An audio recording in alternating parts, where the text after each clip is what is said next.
Wait, so did these citizens evacuate the city and leave those others to die? Surely if they had enough time to escape to the outskirts before the Aegis is fought, then the other people could have been warned as well. Well, Mithra's a bad guy now. Poor Rex. Gotta be honest, I totally forgot about Iona. He'd want to be buried where he fell. It is traditional amongst mercenaries. Because after getting to know one of them for only a day or two, I am now an expert on all merc traditions. I'm so sorry, Fanta. You got that right. I should have turned into a blade fist. No matter what, those guys would have tracked us down eventually. Rex points out one of Chapter 3's biggest plot holes. Why does Rex look a bit phased in this shot? You know, I've got to ask.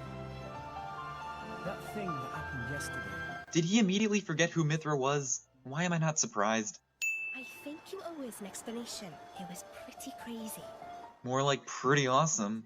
Why did you wake me up? That wasn't Rex. That was Pyra calling out for you.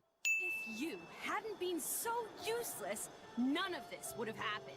Okay, I know Mithra's personality is that of a simpleton, but seriously? Look what you did! You guys defeated Malice and Akos. Abrona is dead. Malice literally has no means of fighting. I wouldn't be complaining at all after that. I couldn't hand you over to them. I wanted to keep you safe. And you could have done that had you immediately gotten out of there when Van Dam told you to. At any rate, if you've got questions, you can ask her. I'm out of here. Bye. Don't worry, she'll be back the next night. Wait. Malos is another Aegis. Rex should be asking the more obvious question. Why did she not immediately tell him this as soon as they first met? When he arrived at Elysium, he found it empty. Right here is where Pyra could say Elysium was a dry wasteland with nothing left, so that Rex and the others could have more crucial knowledge during their adventure. God, why doesn't Pyra tell them important shit when they could really use it?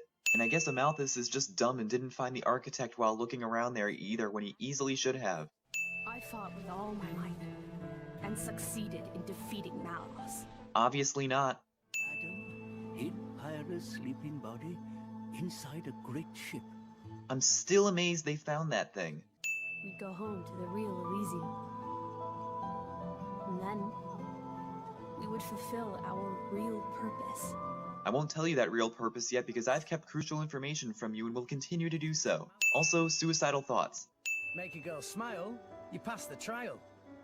That's the third rule of the Salvager Code. She's finally giving in. Maybe this can get somewhere now. I'm excited. Maybe? Who's its owner? The man who was once my driver. Why can't Minoth just tell him Amalthus was his driver instead of playing the pronoun game? Because I'm one of the cursed ones. A flesh eater. And now the game introduces the most complicated and random rules to ever exist in Xenoblade Chronicles. To this day, I have no clue how flesh eaters work, why some are overpowered while others suck, or even how they are made. I gained nothing at all. And lost my immortality to boot. You were pretty strong in the DLC. So this cutscene will end at some point, right? This cutscene is still going on! Well, that taught us a lot. Rex have many sidekicks now. Just because you aren't in Torgoth anymore does not mean you shouldn't keep Pyra out of sight anymore. Dromark is wearing this. What? If you still weren't convinced this game was yelling shipping hints at you at every possible chance they got, then you definitely should be now. What the hell is this? I'm playing Xenoblade, right? I didn't wander off into some illegal bootleg or anything? Rex sure is lucky to not be blasted by any of Mithra's superpowers given she just woke up and has no clue what's going on. Ha ha ha, Tora got hit. That's supposed to be funny. You're the one in my room! The guy's room, see? Huh? How did Mithra sleepwalk in here anyways? Because if it is why I think it is, then that beats my fanfiction. Also, apparently the game only has Rex and Pyra / Mithra receive the same injuries when the plot calls for it. I am such an idiot! That's correct. You were staring. Huh? Pervert! First of all, wow, Xenoblade really went that route? Okay. Second of all, if you don't want people staring, don't wear that outfit. Whoa, what? Literally me.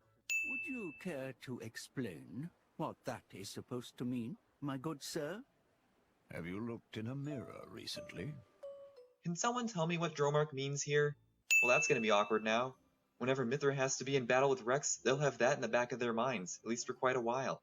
As weird as this interaction is, I'm just going to sin the fact that Mithra was allowed to be the one sleeping in the first place. We need a little romance in our lives too, eh? How old is Rex again? 15? Well, there's a good can of worms open for you all. The hell? This Emperor Nile dude who rules all of Morardain and even Gormat looks like he's 10. From his garments, he appeared to be a young salvager. And yet you still think he's with Torna for some reason. According to a lucky survivor, the culprit was a masked man. Wait, someone survived that? The ship freaking sank into the Cloud Sea. Gotta be honest, that seems ridiculous. If this really is the doing of that masked man, I doubt he would have been stopped, even by an army 5,000 strong. I agree, which is why this is all bullshit. Rock's core crystal. While they still have Rock's core crystal, they kept it safe through that big fight last chapter and all the way down to Argentum. I thought these small crystals would be easier to lose. If I resonated with it now, Then a new rock would be born into this world. How would Rock be able to remember his abilities? It can't remember that shit, right? Either that or the architect is a dick and made Blades only forget memories of their former driver.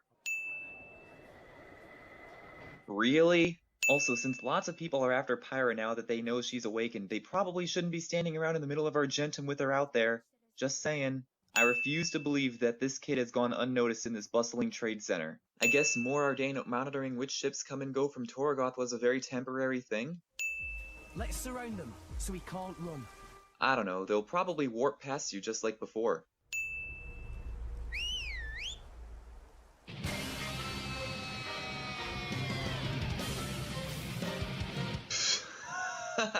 Really? Yeah, show it out in the open and let them swipe it away again.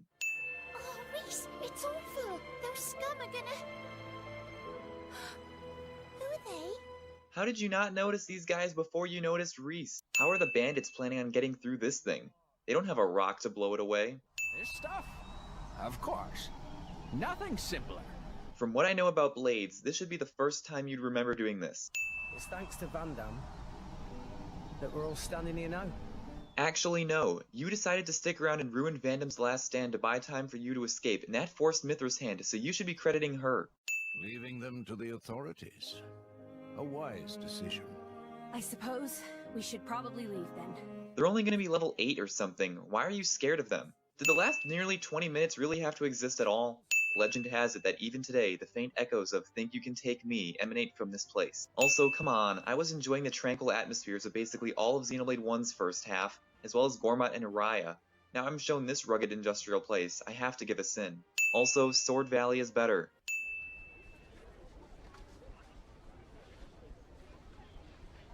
Well, it's about time someone notices somebody watching them. Seriously, I was this close to stopping this series right here and now out of frustration.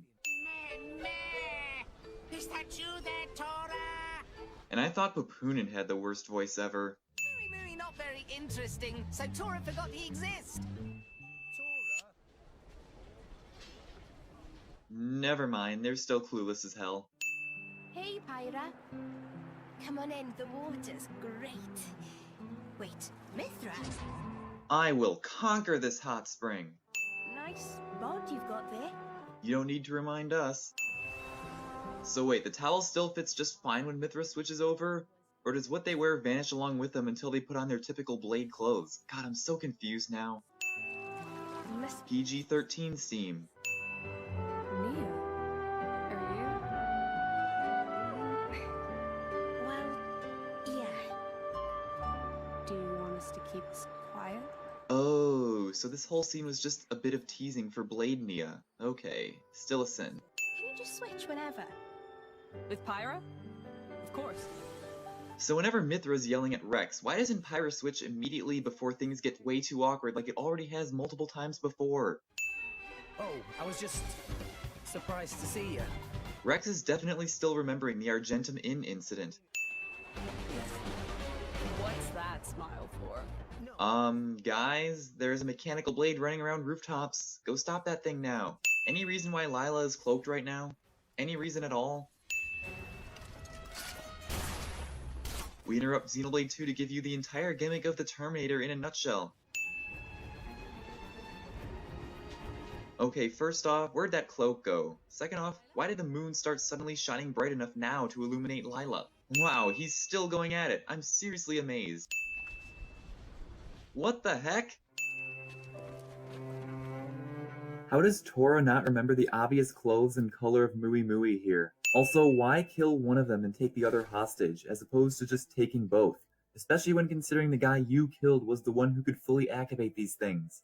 Someday you finish what we started. I guess Mui Mui is just gonna let him escape? What an idiot.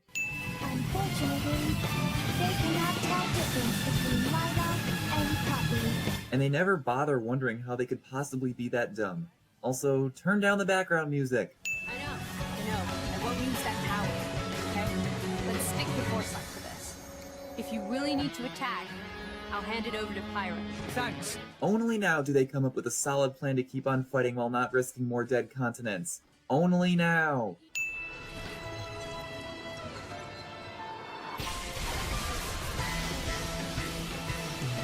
Impossible! He dodged it!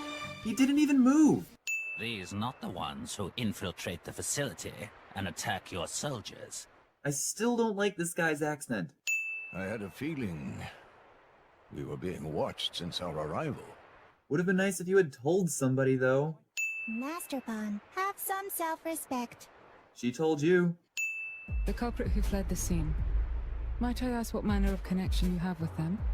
Morag has no idea who Lila is in relation to anything about what happened to Tora's family, so how could she possibly assume any kind of connection with these guys and the attacker? And nothing important was said between her asking the question and now. If she went all out on me, even I wouldn't be able to hold back. And then, we'd burn this place to the ground. Sounds like fun. Wish I could play as them doing that. Wait. For the moment, I will return to the palace. If you learn anything new, please send word. But I want to play as Morag now! You? We won't do anything reckless. What the hell? That soldier just vanished. The path to getting to the factory is so awful it gives this chapter 3 extra sins.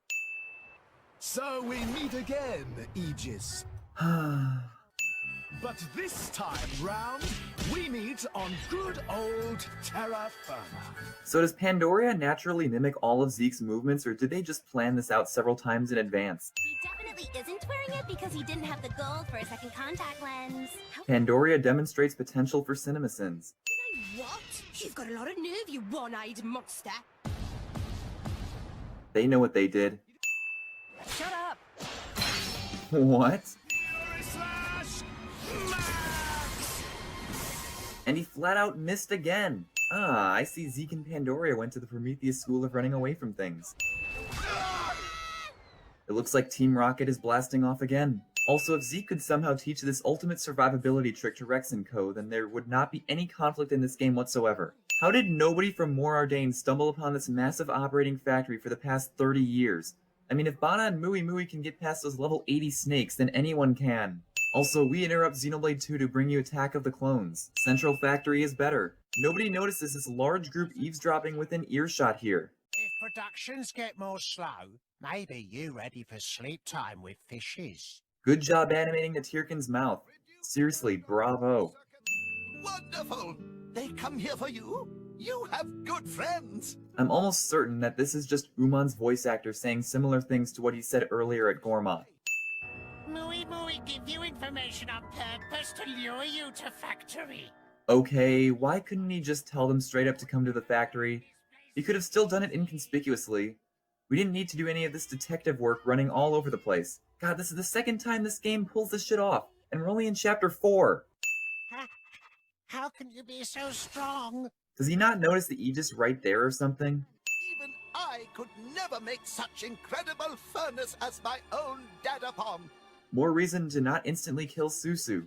Could it be that the one behind all this is... Indeed, it is I. You did not hear that. Also, I'm assuming that even though nobody is managing the Argentum trade guild, they'll still be just fine, right? Also, convenient timing is convenient. So, who are you planning to sell the Aegis to anyway? Torna, I suppose. How you know about Torna?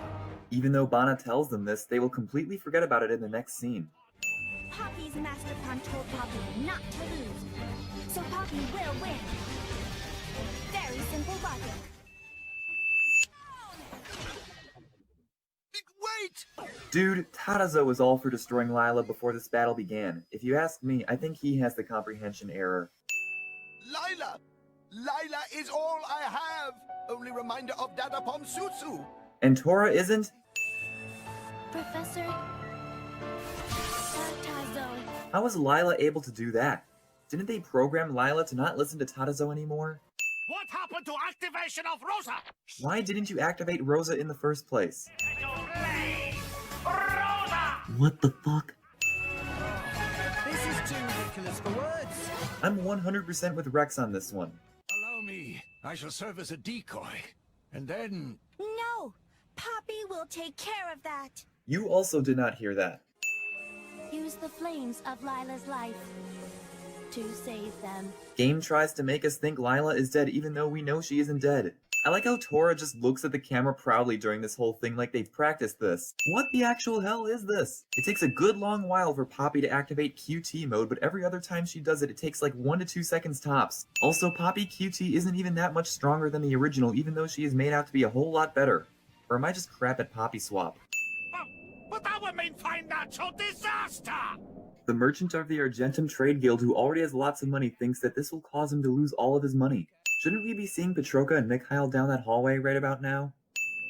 That Nabon is still of use to us. Did they not try to make Petroka's voice sound as if it was coming from the side of this massive room, rather than it come from right next to these guys? And how did nobody notice them walk through that very easy-to-monitor hallway? Mitra and Nia, they are my friends and comrades. Oh yeah, this music. Let's go! Leonin Upper. You really wanted Rex to focus on the battle back at Uriah, but now you're just staring off into space. Just give up. Morag Ex Machina. Can you push them back towards that crane? Do you actually have a plan? And the deathmatch with Torna music is gone, just like that. Don't get cocky! You little shit. As your striker, form the second! Radiance! Rolling smash! Why must they yell the name of the art they're using? That's wasted energy, man. Because gravity. How did Fan get here? I'm not done killing them yet! We already got what we came for. No, you guys said the mission was to take the Aegis and kill Nia, not to steal the artificial blades. Upskirt shot much? What? The ship was literally right there? And it knew to start moving exactly when they needed it? A chapter called Aegis seemed very much focused on Tora. Also, ironically, this is probably the most forgettable chapter in the game. What did we do here? Stopped a few bandits from attacking Torgoth, which took up like a quarter of the runtime, went to Moradin to find Tora's dad, and fight off the D and E members of Torna. That's it. We did more in the last 10 minutes of Chapter 3 alone. Oh, and we had awkward Mithra scenes.